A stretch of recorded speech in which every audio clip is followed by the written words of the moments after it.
Boa noite. Sejam muito bem-vindos, amigos e amigas. Principalmente sejam bem-vindos aqueles que estão aqui pela primeira vez, nessa casa espírita, como diz o Franz, que nos acolhe tão bem e que saímos daqui tão fortalecidos e tão reenergizados, né?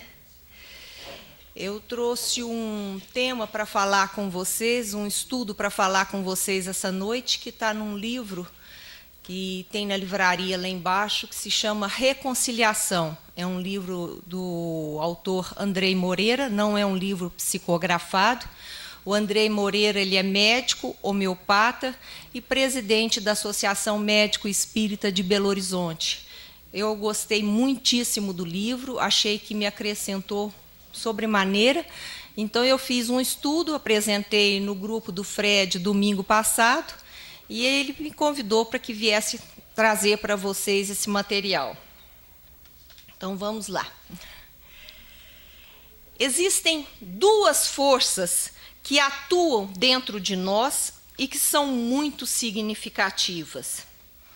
Essas duas forças, gente, que atuam dentro de nós, elas são consequências de duas posturas que nós adotamos na vida. Uma força nos leva para o alto, nos leva para cima, e a outra nos puxa, nos empurra para baixo.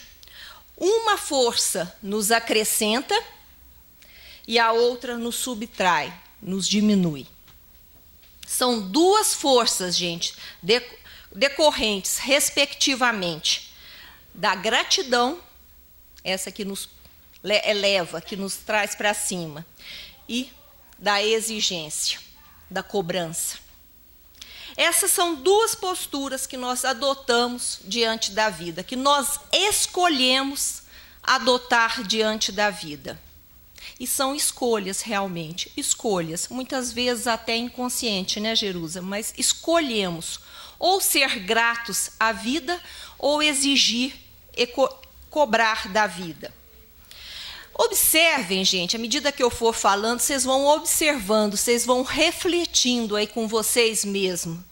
Quanto tempo da nossa vida nós temos gasto com cobranças e com exigências? Prestem atenção nisso. Quanto tempo? Isso eu também e vocês. Quanto tempo a gente gasta com cobranças e com exigências? Sempre é o outro. Sempre é o outro que é o culpado dos nossos erros. Sempre é o outro que é o culpado dos nossos fracassos. Eu não me implico com aquilo que eu preciso corrigir dentro de mim mesmo. Eu não me implico com os meus erros. Eu não me implico com as minhas falhas. Mas eu estou sempre dirigindo essa cobrança do meu fracasso, dos meus erros, para fora de mim. A outra pessoa poderia ter sido diferente comigo. Também, gente, eu nasci assim, não nasci assado. Eu não nasci tão bem dotada intelectualmente quanto eu poderia ter nascido. Ou eu não nasci bonita, ou eu não nasci dentro de uma família financeiramente dotada. Enfim, eu nasci assim e não nasci assado. Se eu tivesse nascido daquele jeito, provavelmente a minha vida teria sido diferente. Também, gente, a minha família, com o pai que eu tive, com a mãe que eu tive, né? Por isso é que as coisas não deram certo para mim. Enfim, gente, o que eu quero dizer é que eu estou sempre projetando para fora de mim o que está errado. Eu estou sempre olhando para fora e não para dentro de mim, não fazendo aquela autoanálise, não olhando para dentro de mim.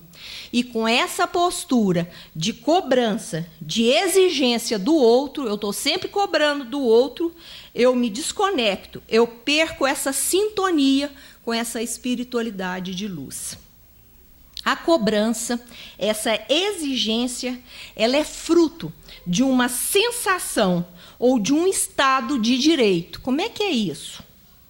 Somente exige, gente, aquele que se sente merecedor. Eu me acho a tal então eu me acho credora da vida, né? Aquele que cobra, aquele que exige, ele se coloca numa posição de destaque, como se merecesse ser servido pela vida.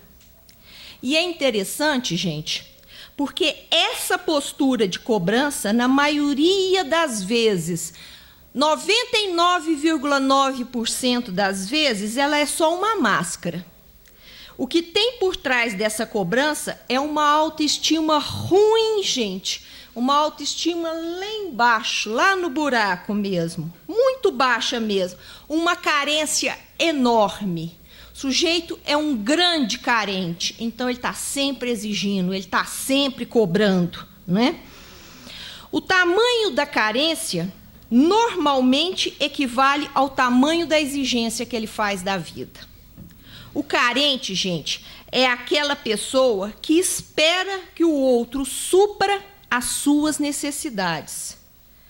Se olharmos bem, o carente sofre porque não recebe o amor do outro. Olha que coisa interessante. Ele não recebe o amor do outro da forma que ele idealizou. Então, eu quero receber o amor do outro, mas é da forma que eu idealizei. Do jeito que ele quer me dar, não quero, não. Eu quero o amor dele, mas é do jeito que eu idealizei. Então, o carente é assim. E eu sempre brinco, eu falo, quando a gente vai salvar uma pessoa que está afogando, eu nunca posso chegar...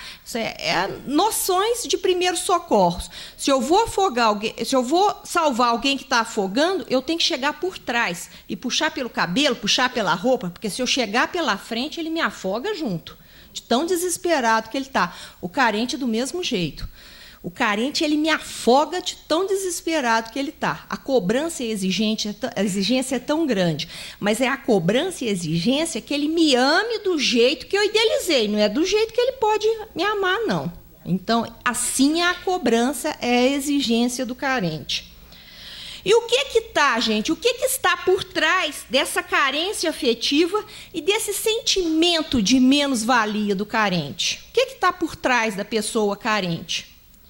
É um sentimento oculto de grandeza. Na frente, a carência. Atrás, esse sentimento de grandeza enorme. O carente, na verdade, gente, é um grande manipulador. O carente é sempre, 1000% das vezes, um grande manipulador. Como ele não se resolve, como ele não resolve as suas próprias questões internas, ele exige que os outros estejam a serviço de si, trabalhando para si. Por exemplo, quando o carente demanda afeto, ele o faz porque ele não se dá o afeto que precisa. Então, ele exige que o outro dê a ele. Como ele não se ama, como ele não se valoriza, então eu espero que o outro me ame, que o outro me valorize, como eu não sei fazer por mim. Então, como eu não cuido de mim, como eu não me amo, como eu não me valorizo, eu fico esperando sempre que o outro esteja ali, me amando, me reconhecendo, cuidando de mim. Então, entenderam? Olha o sentimento de grandeza, olha a posição de destaque que eu estou. Eu estou me achando merecedor que as pessoas estejam me servindo, cuidando de mim, me amando, me reconhecendo o tempo todo. Assim é o carente. Então, na frente está aquela estampa de carência, de coitadinho, de vítima, mas por trás é um sentimento de grandeza muito grande. Muito grande, um sentimento de grandeza enorme. Tá? Olha a arrogância, gente. Como é que você não faz isso por mim? Eu que tanto necessito. Só que esse sentimento ele vem mascarado. Ele não vem à tona assim, ó, claro, evidente, não. Ele vem à tona sob a aparência. Olha como é que eu sou um coitadinho. Ele não faz nada por mim. Olha o meu marido como é que não faz. Olha a minha mãe como é que não faz. Olha o meu filho como é que me trata. Olha o meu chefe como é que me trata. Então, ele tem sempre uma cobrança do outro, né? Olha o que ele faz comigo, olha como é que eu sou tratado. Posiciona-se assim na vida, gente, com essa cobrança, com essa exigência, quem não faz por si e espera que o outro faça por ele. Agora, gente, eu acho importante, nesse momento, a gente fazer uma distinção. Essa distinção ela é muito importante. Quem sabe aqui a diferença entre autoestima e egoísmo? Autoestima, todos nós precisamos ter. Autoestima é cuidar de si. Autoestima é autoamor. Autoestima está conectado com o coração. E egoísmo? Eu brinco, gente, que o egoísmo está conectado com o umbigo. Excesso de autoestima derramou, não coube aqui no coração, derramou, veio parar no umbigo. Foi muito, passou da conta. Então, a autoestima, todos nós precisamos ter. É o cuidado, cuidar de si, necessidades, amor, valorização, respeito por si próprio. Então, isso é autoamor, isso é autoestima. Está conectado aqui com o coração. Agora, o egoísmo já é uma exacerbação, já passou da conta, aí já derramou, já não coube aqui no coração, veio parar aqui no umbigo, já é conectado já com o umbigo, já está sintonizada mais embaixo. E aqui nesse ponto eu sempre dou um exemplo, porque todo mundo entende. Eu dou esse exemplo no consultório, dou exemplo aqui no centro, onde eu vou fazer essa palestra eu dou um exemplo. A diferença entre o autoamor ou a autoestima e o egoísmo. Quando nós vamos fazer uma viagem de avião, aí vem a aeromoça fazer a demonstração dos equipamentos da aeronave. Então, ela diz assim, se houver uma despressurização da aeronave, bombas de oxigênio cairão automaticamente sobre você. Primeiro, coloque sobre você. Depois, você olha se tem alguém precisando de ajuda. Um idoso, uma criança, aí você vai ajudar. O que é a vítima? O que o carente, o que o coitadinho faz? Não coloca em si. Não. Ele já sai olhando, porque ele não sabe se cuidar, ele não cuida de si. Então, ele já sai olhando, cadê quem está precisando de ajuda? Deixa eu ver quem que eu vou precisar ajudar e tudo. Não é assim? Então, vai lá, sair ajudando, já morre todo mundo. Já morre ele, já morre o outro, não dá para nada, já morre todo mundo. O que o egoísta faz? Deixa eu colocar em mim, faço de conta que eu não estou vendo ninguém, que eu estou meio atarefada aqui colocando em mim, não estou vendo ninguém. Ou então já pego a outra máscara do outro também, vai com a minha falha, eu posso precisar de uma segunda aí para emergência, já põe a minha e pego a do outro aqui que eu posso precisar, não é assim? Então, são as duas atitudes erradas, né? O coitadinho, o vítima, o carente e o egoísta. Qual que é a única postura correta, a postura que a gente tem que ter, a do autoamor, da autoestima? Primeiro, coloque em você, cuide de você. Autoestima, autonecessidade. Primeiro, cuida de você. Depois, vai ver se tem alguém precisando da sua ajuda, porque aí você está inteiro, você está completo, você dá conta de ajudar quem está à sua volta, né? Então, o autoamor é isso, coloque em mim porque sei me cuidar. E depois eu vou ajudar o outro. Então, gente, é assim. Se eu não devo ser egoísta e nem exigente, né? Nem coitadinho, nem vítima, nem carente, qual deve ser a minha postura na vida? Postura, gente, é aqui que nós vamos falar essa noite. É o tema do nosso estudo. A postura de gratidão. Postura de gratidão, que é o nosso tema dessa noite, é a que nos eleva, é a que nos joga para cima. A de cobrança, de exigência do outro, é a que nos empurra para baixo, que nos enterra. E a de gratidão é a que nos eleva. Postura de gratidão. Gente, eu tenho que fazer parte do grande movimento da vida, ser um elo da corrente da vida. Eu preciso saber receber e partilhar. Aquele que só recebe, ele mata. Aquele que só recebe, ele encerra, ele corta o ciclo da vida. Aquele que só partilha se esvazia.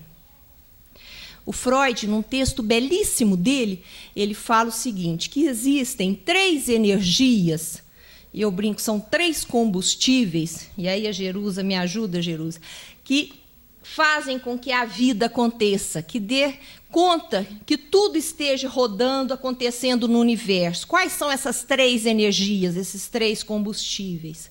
A libido, que é a nossa energia sexual, a nossa energia afetiva, a nossa energia de vida. O conhecimento, um dia eu aprendi isso que eu estou passando aqui para vocês hoje, depois vocês vão passar isso para frente.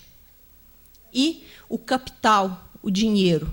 Eu presto um serviço, eu recebo por esse serviço prestado, eu pago o dono da casa onde eu moro, que paga o supermercado na hora que for fazer as compras, e assim as coisas vão acontecendo na vida. Então, nós temos que ser um elo da corrente. Eu recebo e passo para frente. Eu não posso pular a minha vez e nem guardar comigo, enfiar debaixo do colchão. Nenhum dos 3. Nem a libido, nem o conhecimento e nem o dinheiro. O carente é aquele que quer só receber, não passa para frente o afeto. O conhecimento quer reter consigo, não é? E o dinheiro é a mesma coisa, enfiar debaixo do colchão. E a gente sabe, o Freud já nos ensinou, quem é sovina no aspecto, é sovina nos 3 aspectos. Quem se esvazia no aspecto, se esvazia nos 3. Então, eu sempre dei esse exemplo, né? Dei esse exemplo domingo passado e vou repetir aqui com vocês. Então, uma pessoa sovina, não gasta. Eu recebi o dinheiro prestado, ao invés de eu pagar o dono da casa onde eu moro, para que ele possa pagar as contas dele, eu vou atrasando meu aluguel, enfio debaixo do colchão. A pessoa vem dar um abraço em mim, eu sou dura. Como diz um cliente meu no consultório, um senhor idoso, ele fala assim, nossa, minha mulher parece lenha de candeia, seca. Eu custei a entender, depois eu fui procurar saber que jeito que é lenha de candeia, diz que é seca, dura, a gente vai dar um abraço, está ali, ó, dura. Então, guardo debaixo do colchão o dinheiro, vou abraçar, está ali, dura. E o conhecimento. Aí eu chego na casa, como um bolo, achei o bolo uma delícia. Falei, nossa, me ensina a fazer esse bolo, porque eu estou achando gostoso demais. Você sabe que não tem receita? Eu vou pôr nas coisas aqui, não tem jeito de eu te ensinar, porque isso eu vou fazendo assim, não tem receita. Mas não ensina de jeito nenhum. Vocês já tiveram colega de escola que foi assim, sabia tudo na hora da prova, sendo aquele aperto, precisando de nota, me ensina isso. Ah, se você sabe que eu não estou sabendo também essa matéria, chegava, tirava 10, e você se ferrava lá, porque não ensinava mesmo. Então, guarda consigo o conhecimento, a libido e o capital. E quem se esvazia também nos 3 sentidos. Não consegue fazer um vínculo afetivo, porque não consegue juntar, consegue namorar Deus e todo mundo, mas não faz um vínculo afetivo, não se casa. Faz 2, 3, 4 faculdades, mas não se define profissionalmente. Não é assim? O conhecimento também se esvai. Em termos de capital, gasta com tudo, mas também não tem nada sólido. Enfim, é assim. Então, nós temos que ser um elo da corrente, eu saber receber e saber partilhar. Este é o grande segredo, né, da vida. Nós temos que ser esse elo da corrente para que os combustíveis ou a energia passe por mim. E aí, gente, tem uma imagem muito bonita no Evangelho que eu gostaria de trazer para vocês, para que vocês possam ficar com essa imagem, que eu acho que ela ilustra isso muito bem. É uma imagem no Evangelho que é muito utilizada para ilustrar isso que eu estou dizendo. Na Terra Santa, existem 2 mares bem conhecidos. Porque, assim, na Terra Santa, existem alguns mares que, na verdade, não são mares, são lagoas, mas são chamados de mares. Esses 2 que eu estou falando é o caso. O Mar da Galileia e o Mar Morto. Eles não são mares, eles são lagoas. Então, os 2 mares, apesar deles serem banhados pelo mesmo rio, o Rio Jordão, No Mar da Galileia é uma maravilha. O Mar da Galileia, as bordas dele, da lagoa, né, ou do Mar da Galileia, é tudo cheio de vegetação. As cidades que estão ali à volta é maravilhoso, é tudo cheio de vegetação, tem muitos peixes, a pesca é abundante, é cheio de vida o Mar da Galileia.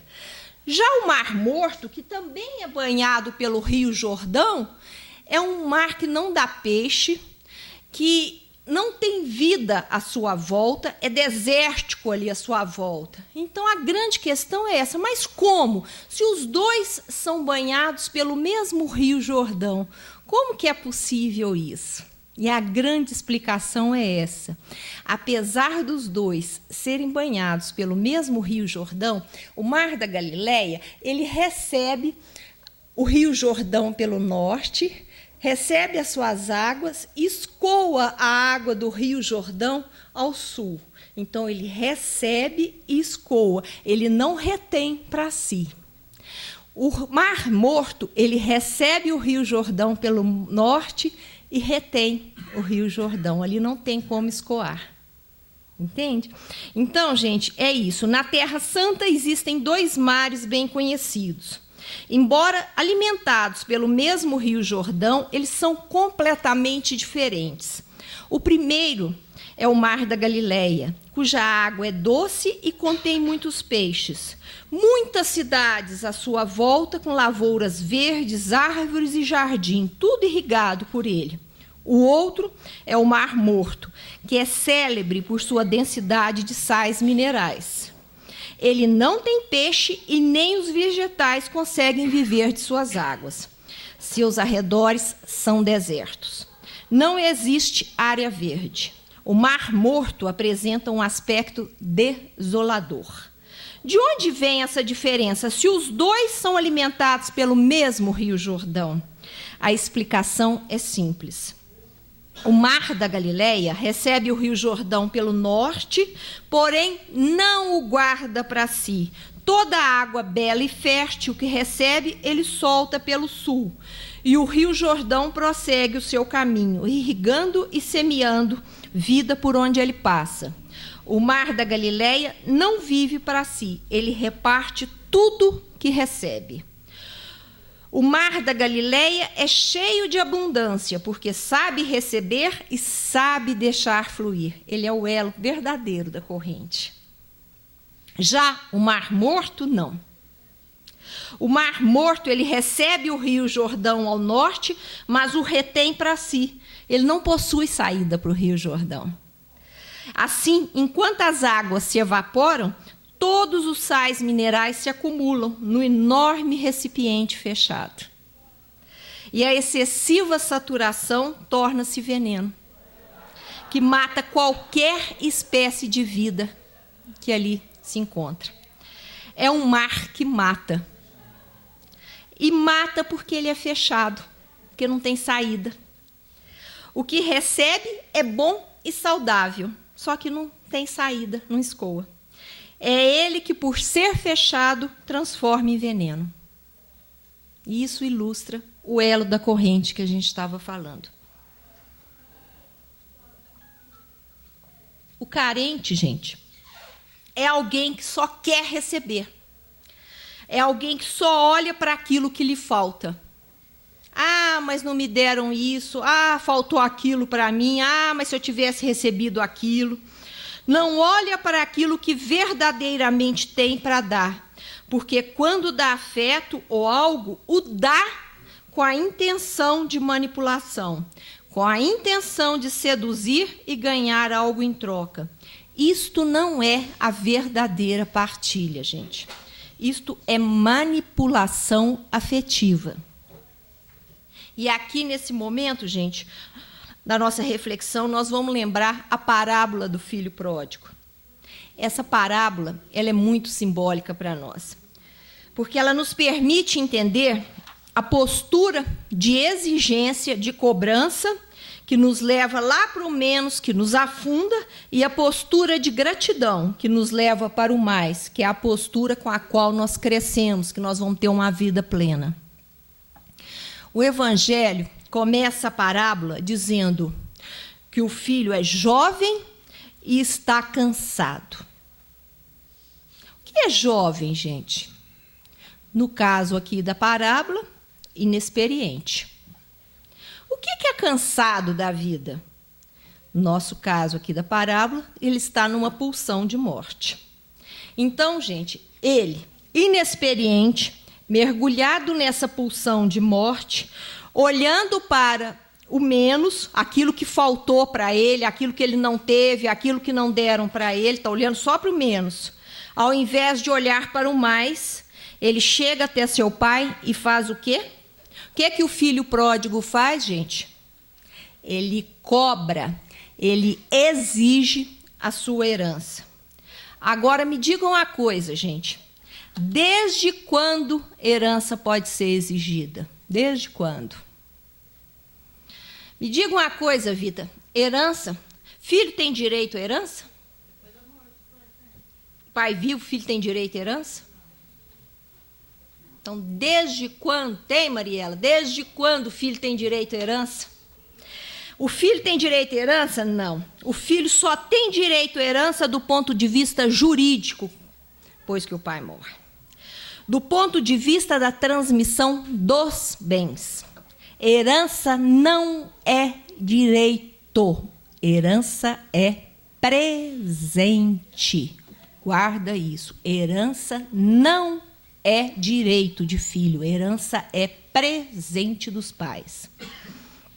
Presente que os pais doam para os filhos após sua vida de lutas e sacrifícios, na expectativa de que a vida para o filho seja mais leve do que foi a deles, para os filhos saírem num patamar um pouco mais alto do que eles saíram, e para que o filho possa ir um pouco mais longe, sem ter que passar pelas mesmas dificuldades que eles passaram. É aquele gigante que põe o anão aqui no ombro, que eles possam sair um pouco mais alto do que eles foram.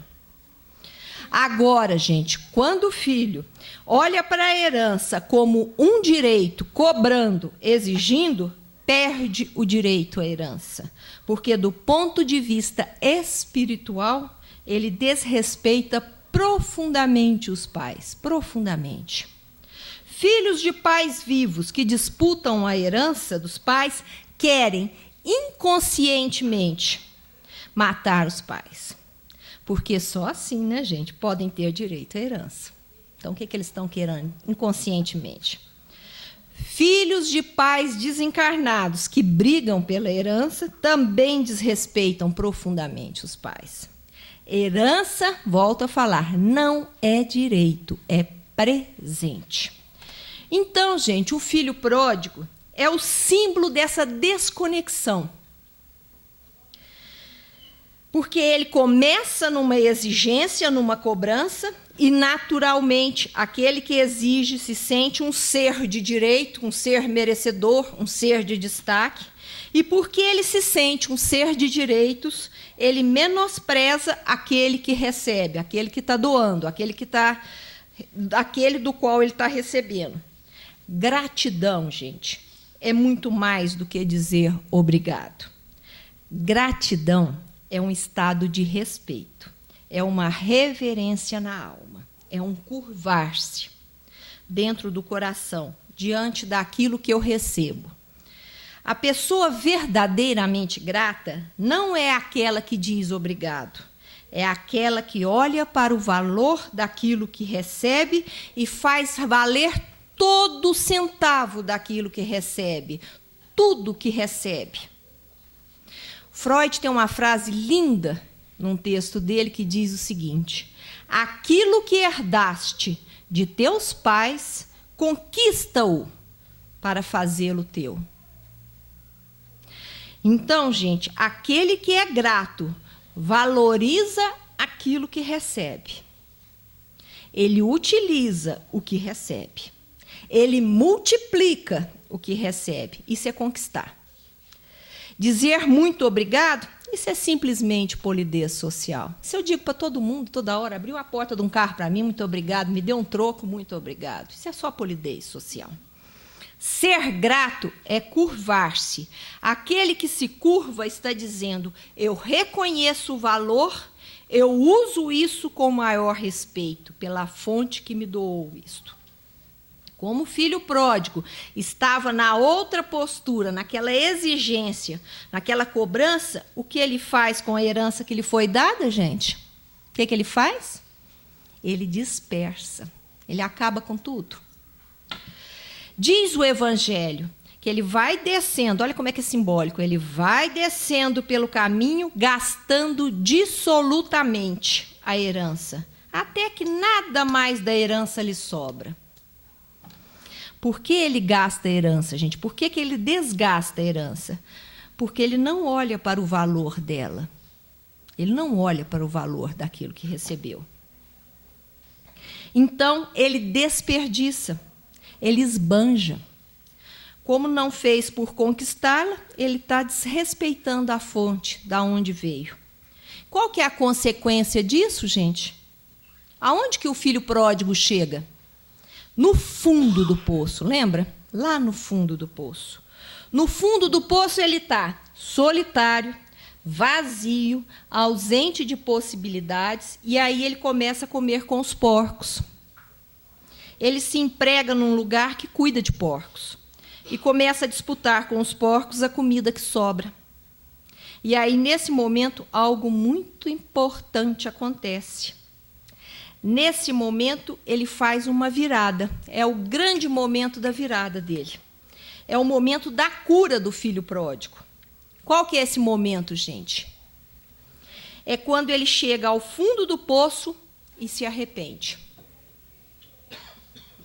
Gente, e aí eu preciso lembrar a vocês. Arrependimento é totalmente diferente de remorso. O arrependimento, sim, ele é filho da humildade. O remorso não leva a gente para lugar nenhum, porque o remorso é filho do orgulho. Eu fico com remorso de ter feito aquilo, fico com vergonha de ter feito aquilo e fico me dando chibatadas. Não vai me levar a lugar nenhum. Remorso é filho do orgulho. O que me leva no caminho evolutivo, o que me faz crescer, é o arrependimento. O arrependimento é filho da humildade. Então, quais são os 3 passos que a gente aprende aqui dentro da doutrina espírita?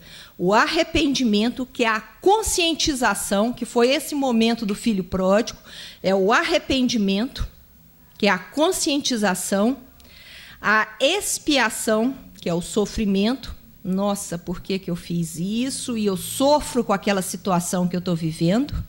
E a reparação. Nossa, deixa eu ir lá e reparar isso. Nossa, eu errei mesmo, eu pisei na bola, perdoa, eu não deveria ter feito, eu errei nesse momento. Então, arrependimento, expiação, reparação.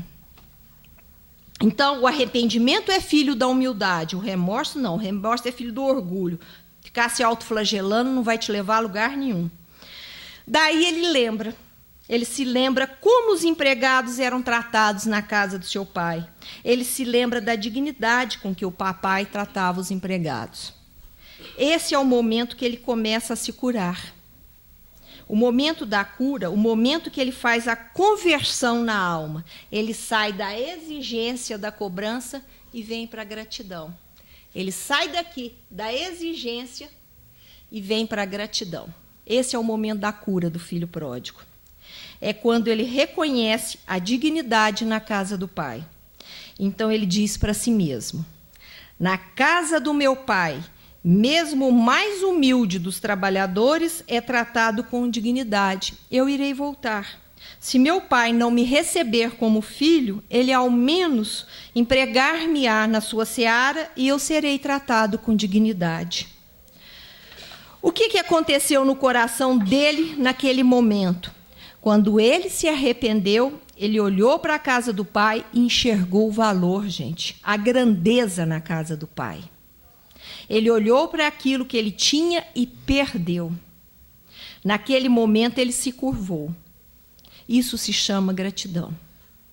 Só é possível, gente, seguir para frente para uma vida plena quando nós seguimos reconciliados com tudo que veio antes de nós.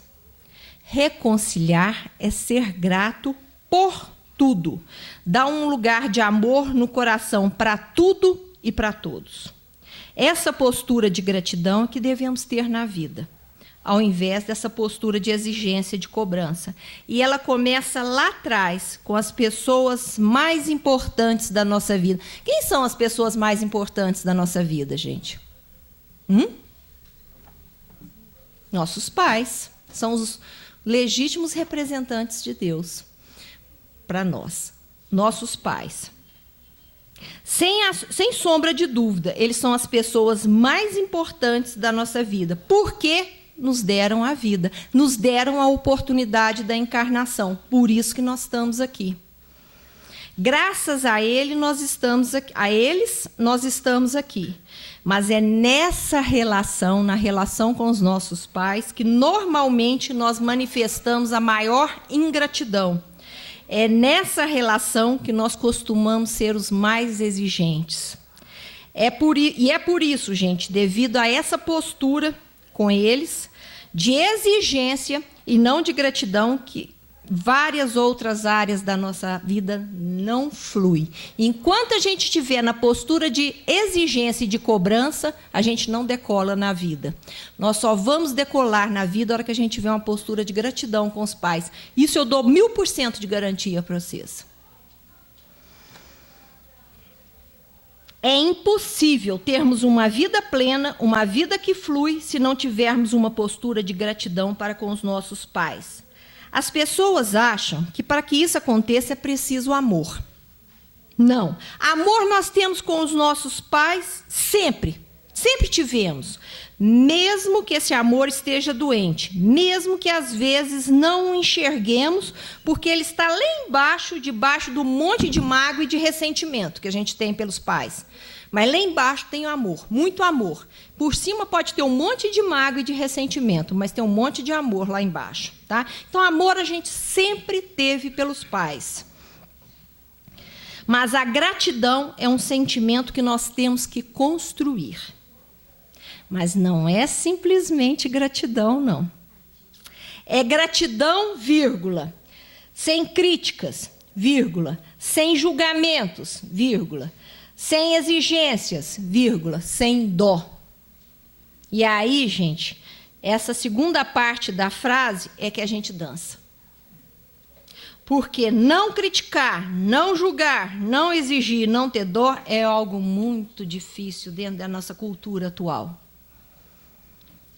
Um dia, nossos pais se uniram num ato de amor, ou não, podia ser até que não se amassem.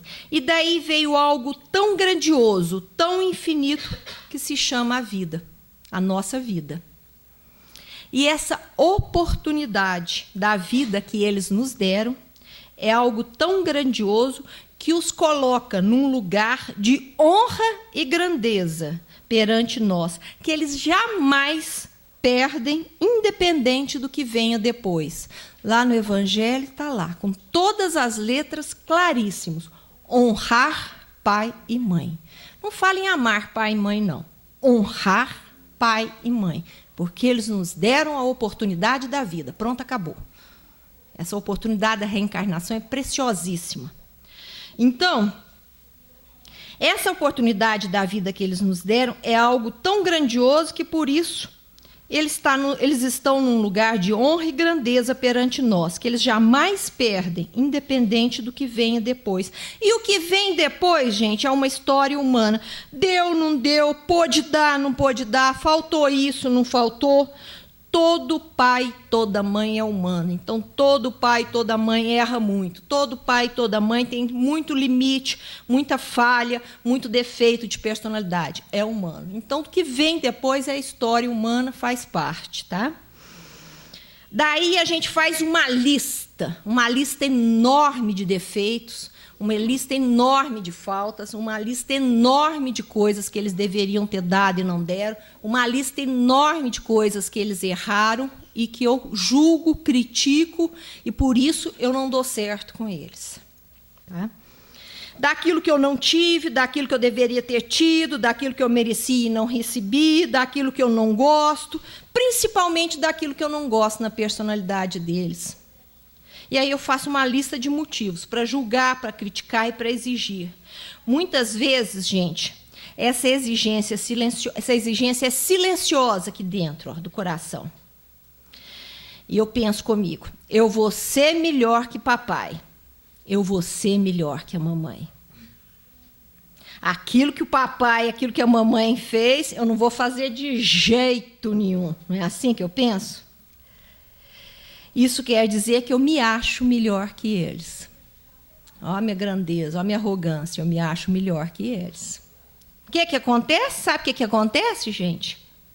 Quanto mais eu critico, quanto mais eu julgo, quanto mais eu exijo, mais eu me aproximo inconscientemente deles.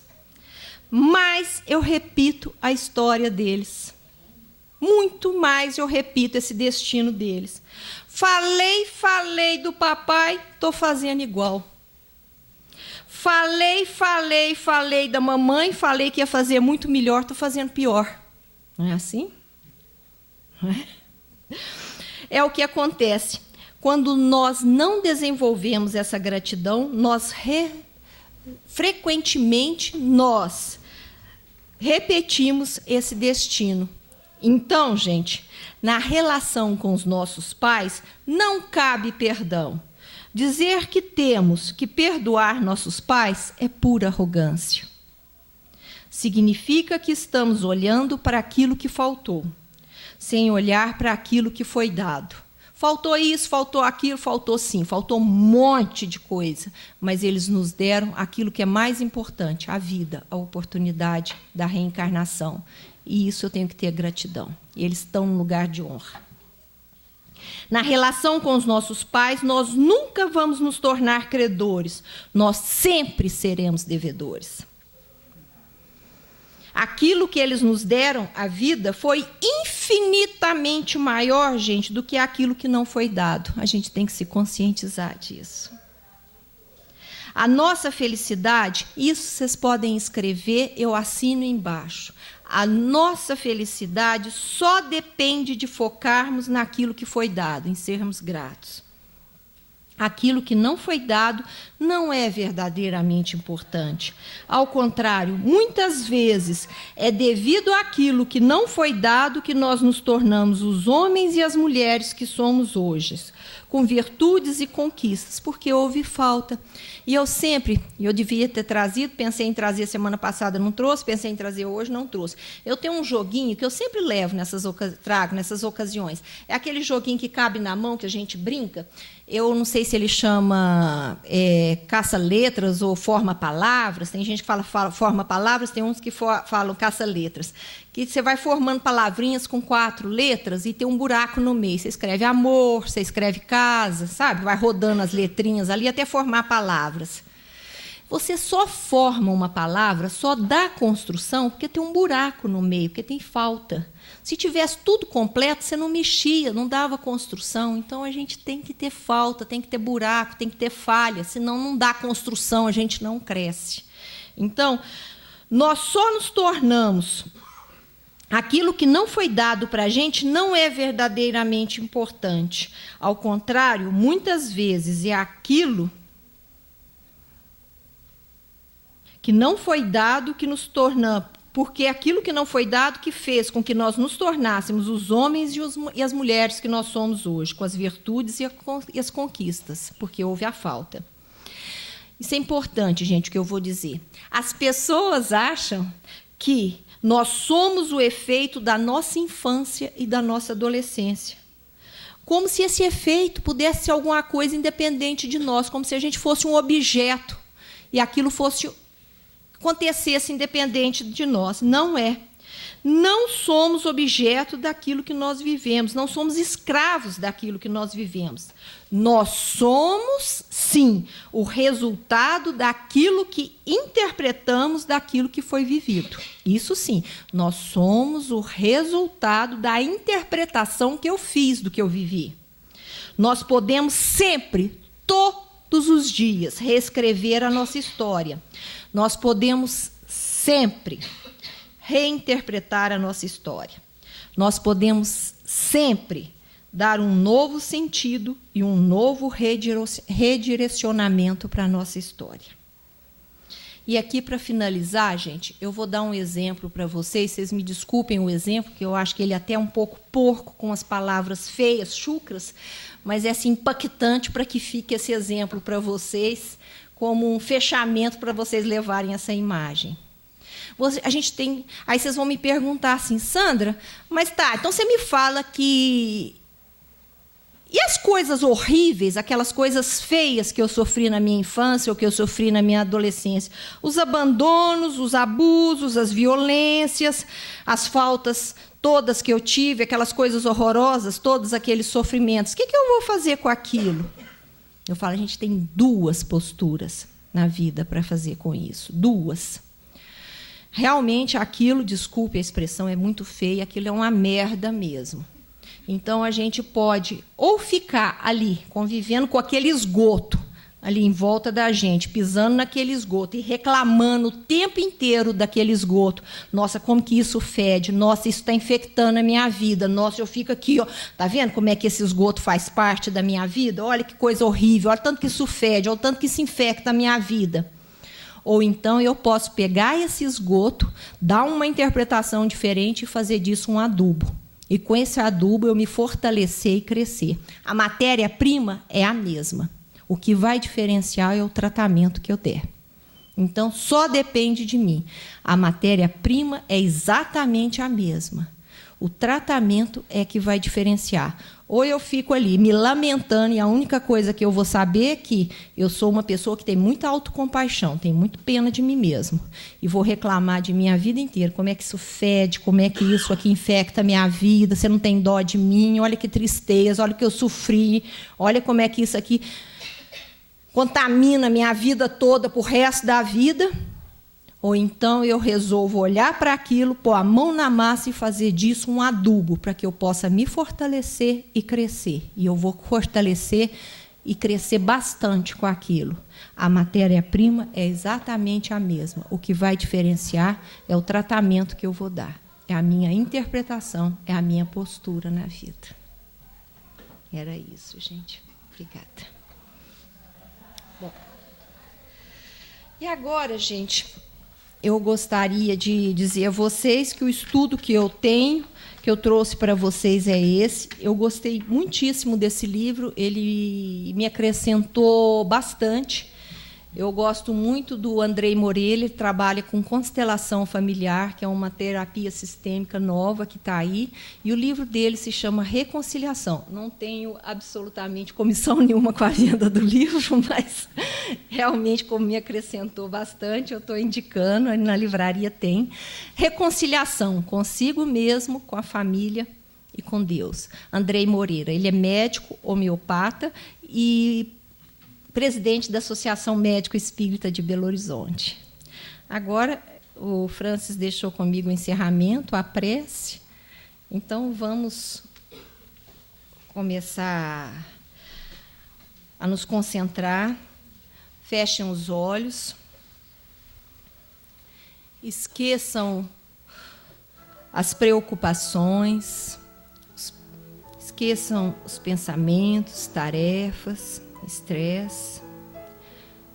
Comecem a respirar profundamente. Puxem o ar pelo nariz, segurem um pouco e vão soltando bem devagar pela boca.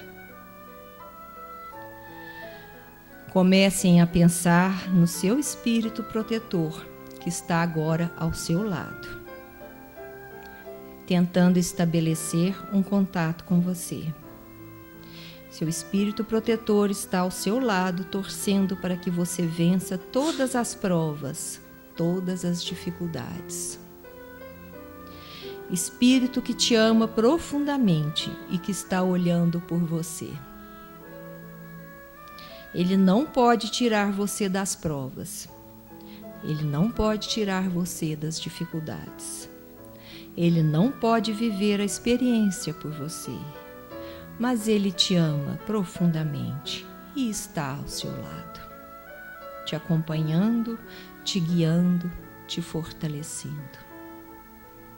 Sinta esse profundo amor. Sinta o quanto você é amado, o quanto você é acompanhado, o quanto você é um espírito querido. E mergulhados nesse amor, vamos elevar nosso pensamento de gratidão ao nosso irmão amado, nosso irmão mais velho, nosso mestre querido,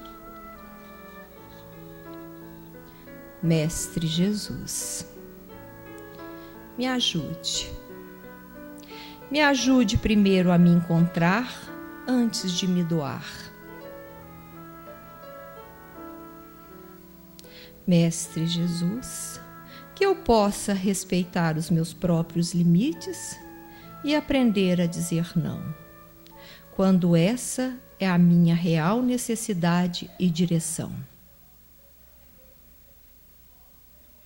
Mestre Jesus, nos erros que eu cometer, que eu possa me olhar com todo amor e compaixão, pois eu sei que quando isso ocorrer, o único caminho é o arrependimento, a expiação e, por fim, a reparação. Sem me criticar ou me culpar, porque eu sei que com esse sentimento estará indo embora toda a minha energia. Mas ao contrário, Mestre Jesus, que eu saiba respeitar o meu tempo de florescer a cada dor. Em cada alegria que eu possa conseguir celebrar a grandeza de ser quem sou, sem querer ser uma imagem que idealizaram de mim. Com carinho que eu saiba me cuidar e me amparar a cada passo, a cada queda, sabendo que a minha força se refaz no meu tempo e é nisso que o meu coração se alegra. Mestre Jesus, me ensine que eu, antes de cuidar do outro, que eu olhe para a minha vida e não abandone a mim mesmo, esperando que alguém venha me salvar. Mas ao invés disso, que eu saiba primeiro me olhar com amor, me cuidar e me curar. Porque só assim eu estarei trilhando o caminho da evolução espiritual e estarei apta a auxiliar o meu irmão na nossa jornada a caminho da luz. Que assim seja. Aqueles que forem receber o passe, quiserem receber o passe, formem a fila, por favor.